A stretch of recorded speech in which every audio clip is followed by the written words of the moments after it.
Now the travel company that's left customers hundreds of pounds out of pocket and won't even return their phone calls.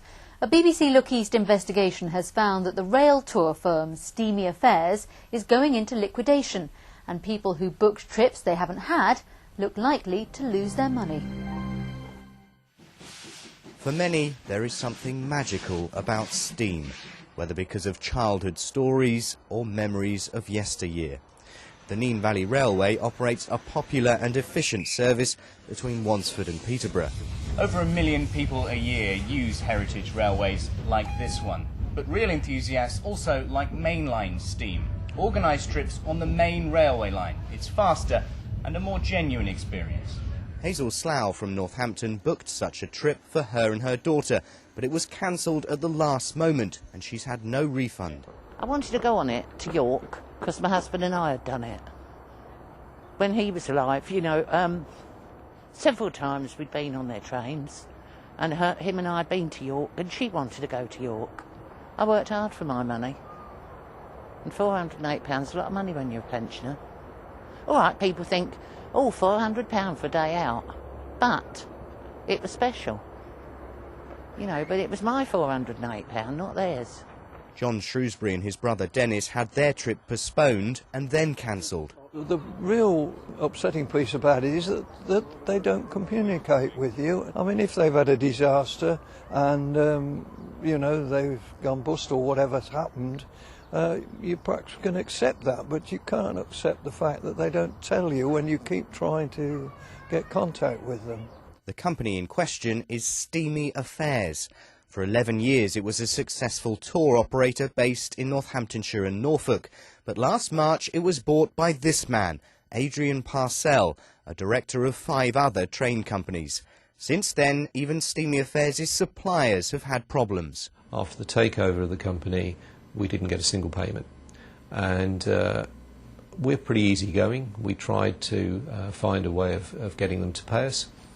I was going to say that it wasn't a question of no interest, there was just no correspondence. Despite being unable to pay its bills, Steamy Affairs continued to take bookings for at least another 7 months.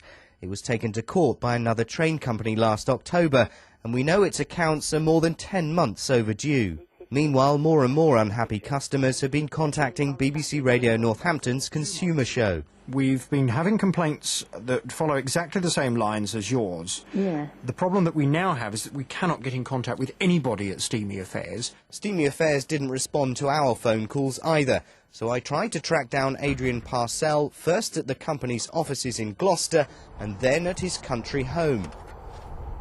Mr. Parcell, my name's Joel Mapp. I'm from BBC Look East. We'd like to talk to you about Steamy Affairs. Are you there, Mr. Parcell? A number of your customers have come to us. You cancelled their trips and you haven't given their money back. Are they going to get their money back, Mr. Parcell? Hello?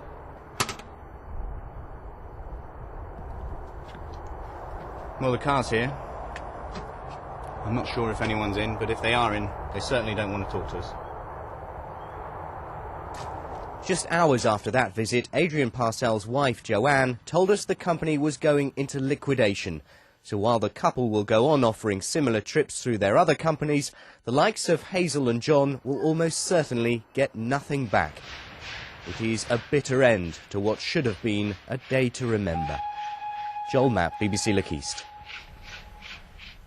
Well, after our filming, the company sent us this statement. In March 2007, Steamy Affairs Limited was purchased knowing it had some difficulties.